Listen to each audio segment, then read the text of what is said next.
Jai Maa Saraswati. Hello friends, welcome to all of you to my YouTube channel Shri IG English Point. And today I am going to take an important topic,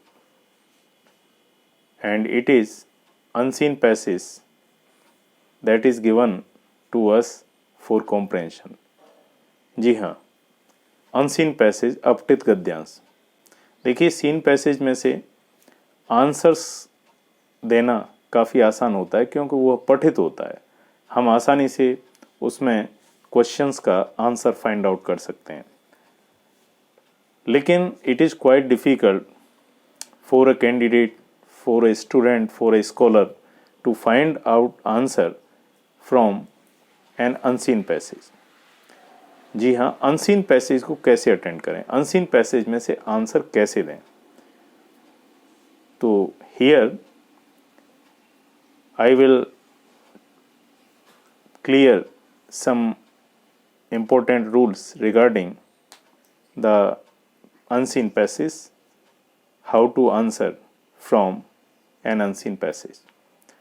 देखिए friends, सबसे पहले मैं आपको कहना चाहूँगा कि unseen passage में से आंसर फाइंड आउट करने से पहले क्वेश्चंस के, आप पहले क्वेश्चंस को पढ़ें, then read the passage. Why am I asking you to read the questions first? मैं आपसे ऐसा क्यों कह रहा हूँ प्रश्नों को पहले आप पढ़ें, क्योंकि जब आप प्रश्नों के आंसर फाइंड आउट करेंगे तो आपको एक ईजीनेस रहेगी, एक सरलता रहेगी, ताकि आसानी से उन प्रश्नों में दिए गए जो शब्द हैं वो आपको पैसेज में कहीं न कहीं मिल सकते हैं. तो आसानी से आप उनका आंसर दे सकते हैं, मतलब आप वहाँ तक आंसर तक पहुँच जाएंगे. अब हम कुछ इम्पोर्टेंट पॉइंट्स की बात करते हैं. तो जी हाँ फ्रेंड्स, पैसेज पर आधारित प्रश्नों के उत्तर देते समय आधा क्वेश्चन आप प्रश्न से ही लें और इस ऑर्डर में लें, इस क्रम में लें. यानी पहले आप सब्जेक्ट लें, देन आप वर्ब. अगर उसमें कोई हेल्पिंग वर्ब है तो पहले आप subject, then helping verb, then main verb, फिर उसके बाद ऑब्जेक्ट और रिमेनिंग थिंग्स, यानी शेष चीज़ें आप लें. प्रश्न अगर आपका किसी हेल्पिंग वर्ब से शुरू होता है तो फ्रेंड्स उसका आंसर ज़्यादातर यस या नो में होता है. आपको जो वहाँ 4 अल्टरनेटिव दिए जाएंगे उनमें से आप यस या नो देखें, तो यस या नो में उनका आंसर आता है. फ्रेंड्स, अगर आपका क्वेश्चन हु से शुरू होता है तो देखिए, हु जनरली किसके लिए आता है, हु आता है पर्सन्स के लिए. WHO, इसमें 3 अक्षर हैं, यानी ये 3 शब्द अक्षरों से मिलकर बना है. तो हु का जो परिवार है वो 3 शब्द इसमें शामिल हैं, हु, हुम और हुज. ये पर्सन्स के लिए, थिंग के लिए, आइडियाज़ के लिए ये यूज होते हैं, और मेनली किसके लिए, पर्सन्स के लिए. तो हु वाले क्वेश्चन का आंसर देते समय आपको ये ध्यान रखना है कि उसका आंसर कोई न कोई व्यक्ति होगा, कोई न कोई पर्सन होगा. या आपको आंसर जो 4 अल्टरनेटिव दिए जाएंगे उनमें से आपको इट से मिल सकता है, जैसे इट इज़ और उसके बाद उस व्यक्ति का नाम. जैसे हु मेट द किंग, तो सीधा आंसर उसका होगा it is a prince who met the king, यानी जो राजा से मिला. It is the prince who met the king, whatever it may be. अब हम बात करते हैं फ्रेंड्स किसका, हुम. देखिए, हुम से कोई क्वेश्चन अगर आपका बिगिन होता है तो उसका जो आंसर है वो आपको ऑब्जेक्टिव केस, कोई कर्म कारक मिलेगा. कुछ शब्द मैं आपको बताता हूँ जो पर्सनल प्रोनाउन से संबंधित हैं, जैसे you can find, me, us, you, him, her, them, ऐसे शब्द पा सकते हैं. इसके अलावा फ्रेंड्स आपको कोई नाउन मिल सकता है. अब हम बात करते हैं हुज.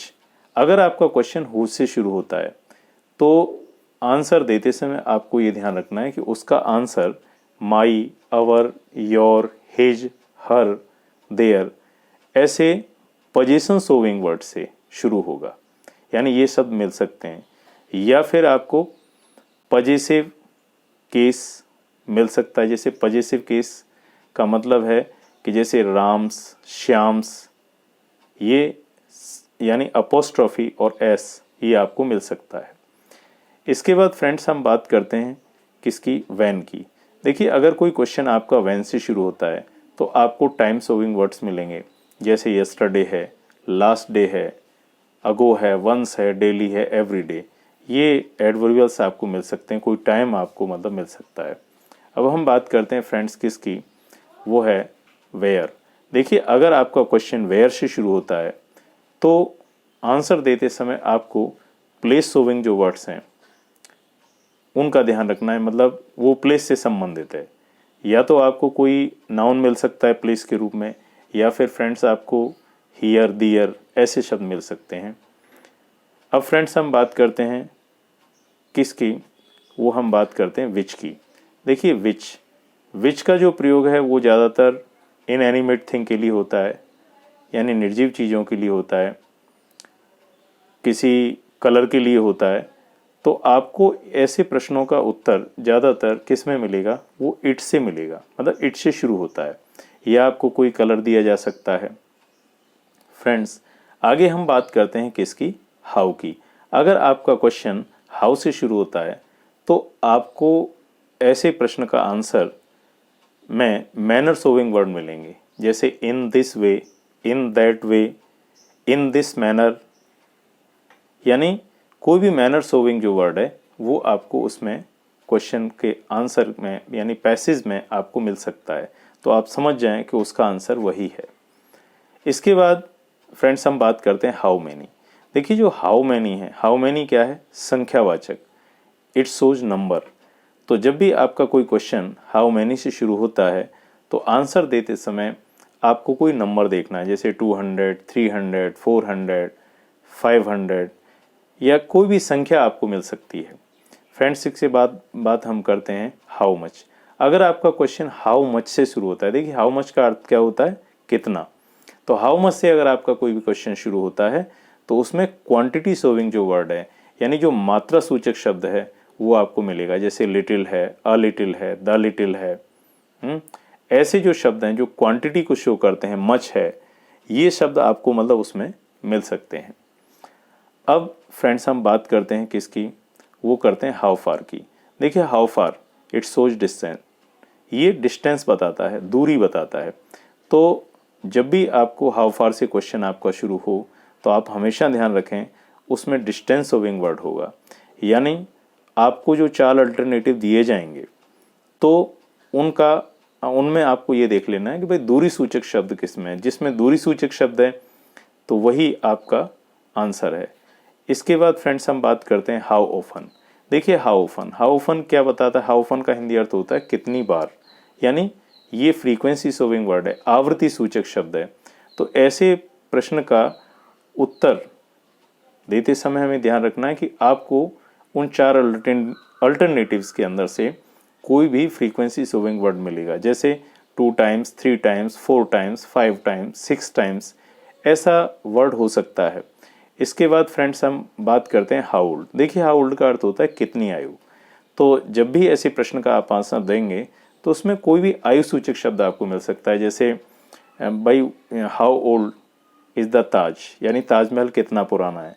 तो it is nearly 500 years old, यानी ये लगभग 500 साल पुराना है। तो कहने का मतलब है आपको कोई भी आयु सूचक शब्द मिलेगा। फ्रेंड्स पैसेज में से कई बार पैसेज पर आधारित जो क्वेश्चन है उसमें कुछ बदल के भी पूछते हैं, जैसे the king knew them very well, what does the word them here refer to, और what does the word them stand for.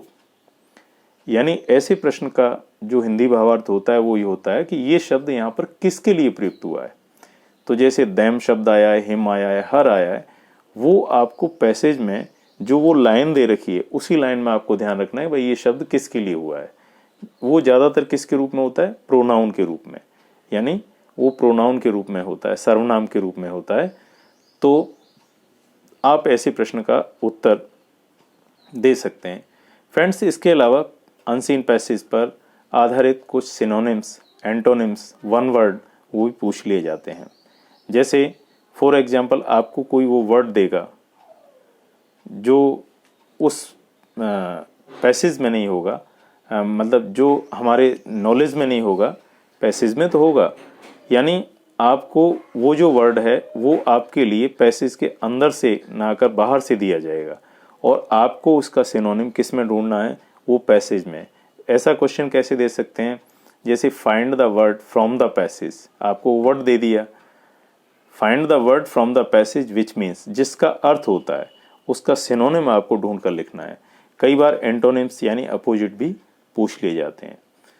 तो फ्रेंड्स, मैं आशा करता हूँ कि ये जो वीडियो है ये आपको पसंद आया होगा। Hope you will like this video. ऐसे ही और कई वीडियोस सिनोनिम्स, एंटोनिम्स, लिटरेचर पर मैं बनाता रहूँगा। अगर आप इस वीडियो को लाइक आपने किया है तो आप लाइक का बटन प्रेस करें, सब्सक्राइब करके आप इस वीडियो को देखें ताकि आपको आगे भी इस प्रकार की जो वीडियोज़ हैं वो मिलते रहें। Press the bell icon for upcoming updates. Thank you for watching.